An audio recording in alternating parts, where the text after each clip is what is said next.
Your quick hit for Chapter 8 is going to focus on self-disclosure, and we're going to end with two theories that are important to this particular chapter. This chapter is all about conversations and how we converse with people, and what's the whole point of communicating and conversing with others when we get to relationships. When we talk about self-disclosure, it's important to understand what the point is of self-disclosure, why we self-disclose, as it relates to how the phrase that you all use the most probably is get to know you. I want to get to know this particular person. Essentially, that's what self-disclosure is. It allows us to gain a better understanding of a particular person in an effort to build some sort of relationship. And that just doesn't have to be a relationship with your significant other. It could be a relationship in terms of a coworker. It could be a relationship in terms of a friend.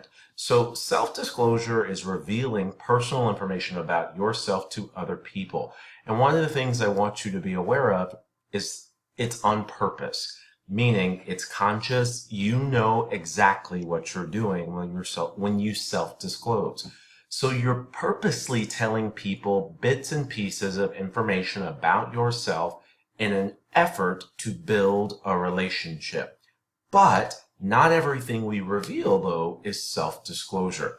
An example of that, you telling people that you take classes at Lone Star College, you telling people that your favorite color is red, or your favorite month of the year is July, or you telling people your birthday doesn't qualify as self-disclosure. The key phrase here is it must be a conscious act. You know specifically what you're doing. So when we talk about revealing self-disclosure, don't think everything that we tell is under the umbrella of self-disclosure, because that's not true. We get to pick and choose. We get to decide what is self-disclose, what we're going to self-disclose or not. Are you going to self-disclose to a person that you're talking to how many sexual partners you've had in the past? Or are you going to self-disclose bits and pieces about your previous marriage to someone else that you're trying to get into a relationship with? So when we talk about self-disclosure, it's personal information that you are choosing to reveal. And of course, us here in the United States, us Americans, we tend to be a bit more open about self-disclosure. When you compare and contrast us to other countries and other cultures. And I want you to just think about this for a minute. Why do you think Americans tend to be more open about self-disclosure? There could be a bunch of theories about this. We expect you to tell us stuff. Some of you may have parents or grandparents, and every time you come home for Christmas or go to a family dinner, they ask you about your personal life. Are you seeing anyone? Do you have a boyfriend? Do you have a girlfriend? When are you going to get married? When are you going to have children? When are you going to settle down? And all of that could be considered personal information that would qualify as self-disclosure. So whether or not you want to tell them that is totally up to you. But think about it like this. Why do they continuously ask those intrusive type questions? But look at it on the other spectrum. I'm going to tell a quick story here. A couple of years ago, I was flying out of Houston to San Diego, and I'm on the plane, and there's nobody sitting beside me so far. And in walks a woman on the plane, and she sits right next to me, which is totally fine. But me knowing me, I'm looking in my backpack trying to find my headphones because I don't want to have a conversation with anyone at this particular point. I didn't get those headphones quick enough, and she starts talking, which is totally fine. I'm not opposed to talking to other people on airplanes. But she starts to get a little personal, and she starts to tell me stories about why she's flying to San Diego. She was going there to see her daughter who had just had a baby. There was complications with the baby. They have two other kids. The husband, which is her son-in-law, might be cheating on the daughter with someone from work, and they don't know what to do about that. They're trying to figure out if they should go through divorce. It was just very, very personal information. My question to you, has someone told you stuff like that before? Maybe on a plane, on a bus, on the train, just randomly waiting in line for something? And the question is, why do we do that here in America? And there could be this idea that we just want to release. We want to vent information.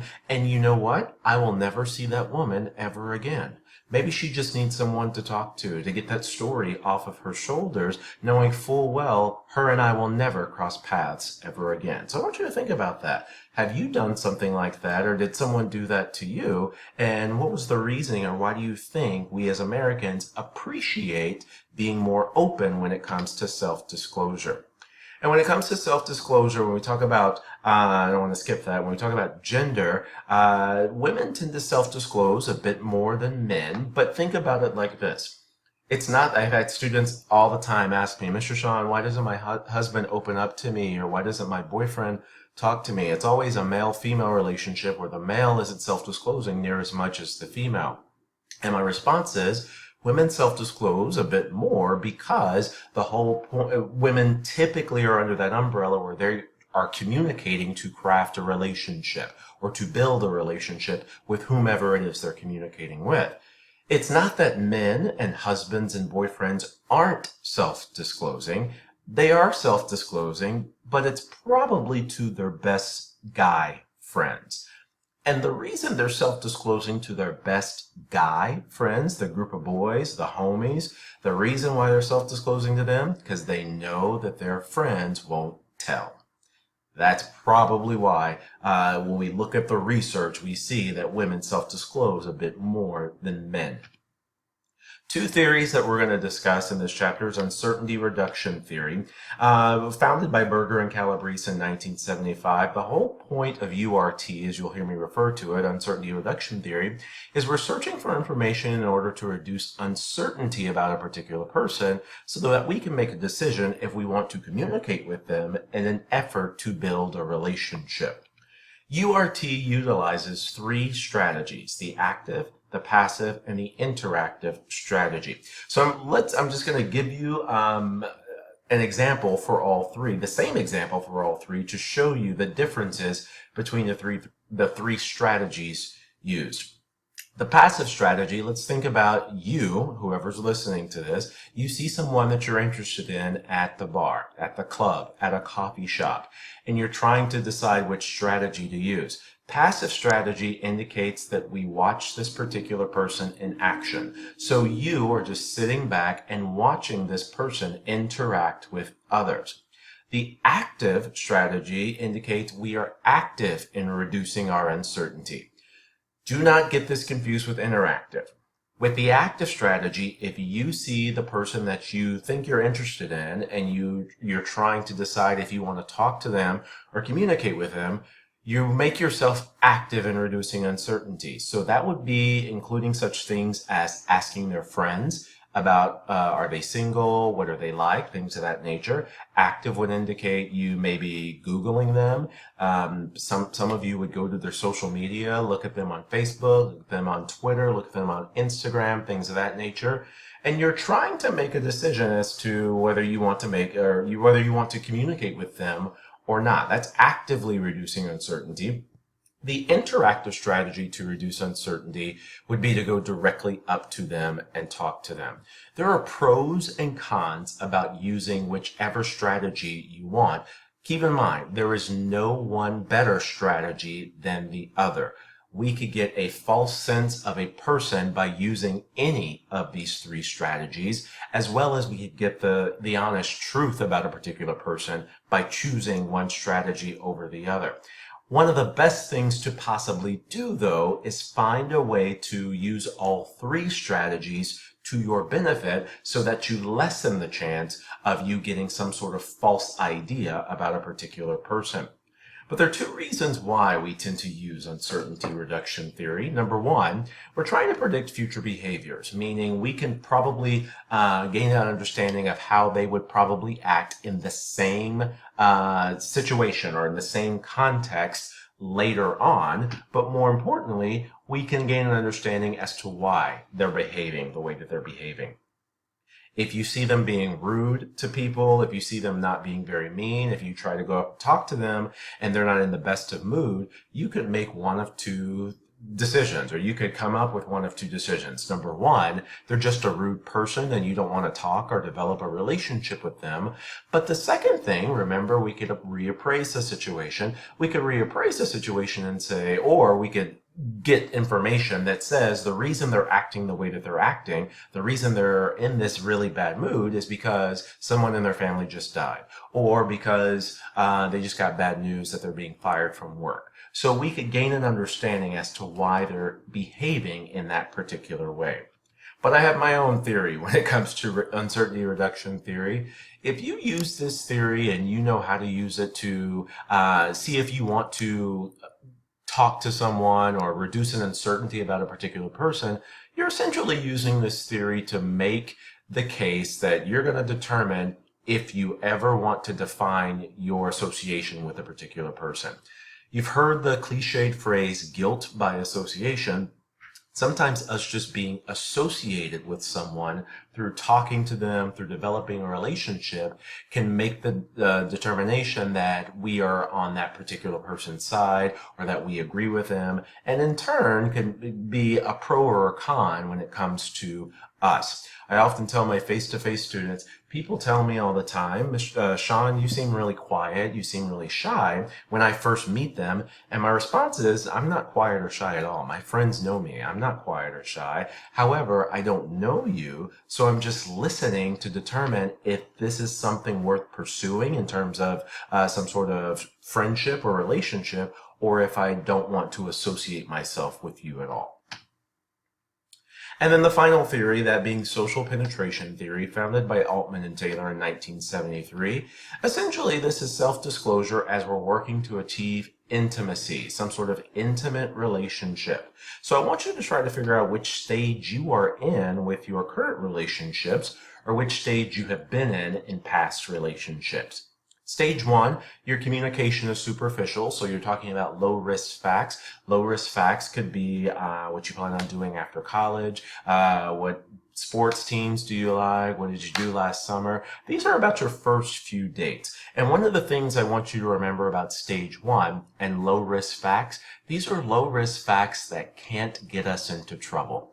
Telling people what you did last summer or the trips you're planning on taking or around Christmas break or what have you is probably not going to get you into trouble with this particular person. You're not developing deep, dark secrets. You're just telling low-risk stuff on your first few dates. Think about the conversation you have on date number 1 and date number 2. That would be stage 1. Stage 2, we're increasing the breadth of disclosure without revealing the real us. You know who the real you is. And I always ask students, who knows the real you? And sometimes they say, well, my parents do. And my response to that is, your parents don't know the real you. They know the version of you that you decide to give them. Stage 2, though, if you're in this stage, you're starting to reveal just more attitudes and beliefs about yourself. And the whole point of this is to find similarity. What are we similar in? What are we dissimilar in? What are we different in? And is this going to work? We have all of this similarity in common, but we have all of this stuff that's different about us both. So we're trying to figure out if this is going to work or not. And you're revealing attitudes and beliefs. You could think about politics. You could think about certain values that you uphold. You could think about maybe religious beliefs, things of that nature. You're just trying to find some level of similarity. Stage 3, now we're building more depth and more breadth here. We're starting, the conversations are getting wider in scope, meaning we can talk about a wider range of things, but they're also getting deeper in conversation, meaning we could discuss things on a really mature, deep level, and it's most likely not going to ruin the relationship. If you're in stage 3, you're probably dating exclusively, discussing your possible future. That could be something so simple as, hey, we both are about to graduate from Lone Star College. You got into Stanford, I got into Duke. One's on the East Coast, one's on the West Coast. What are we going to do? A situation most of my students come into my class with, they're dating someone from high school, but they are at Lone Star in my class, and their high school sweetheart and the person that they're still in a relationship is at UT or is at Texas Tech. How are they going to make that work? And then if you're in stage 4, more scope and conversation about topics, the deepest, as deep as you can get, and you're probably not going to get into trouble. This is where you're revealing the real you, the core you to your partner. If you're in this stage, you're probably married or you're long term. This is probably your most intimate relationship. So I would say husband, wife, boyfriend, girlfriend, whether that's male, female, male, male, female, female. Most intimate relationships. This could also be a very good friend or a BFF, things of that nature. But the one thing I want you to remember, there will almost always be information that you will never share with your partner, and that's okay.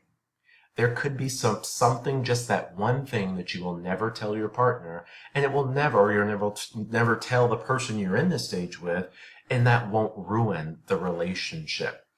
Think about it like this. There are couples in the United States or across the world who have been together for 60, 70 years. And then just not too long ago, I was reading an article about a couple who'd been married for 50, 60 years and died in the same hospital room, just hours apart. I can guarantee you they both had this one thing that probably they never told another person, and that's totally okay. So I want you to think about, what could that possibly be? Some people say it's maybe abuse. Some people say it's maybe certain family situations, and it doesn't have to be negative. It could be a positive thing that occurred in your life that you'll never tell your partner, and there's nothing wrong with that. So that's your quick hit for Chapter 8, dealing with conversation, talking about social penetration theory, uncertainty reduction theory, and self-disclosure. I look forward to reading your responses on the message board for the questions poised for this particular chapter. And if you have any questions for me, please don't hesitate to ask.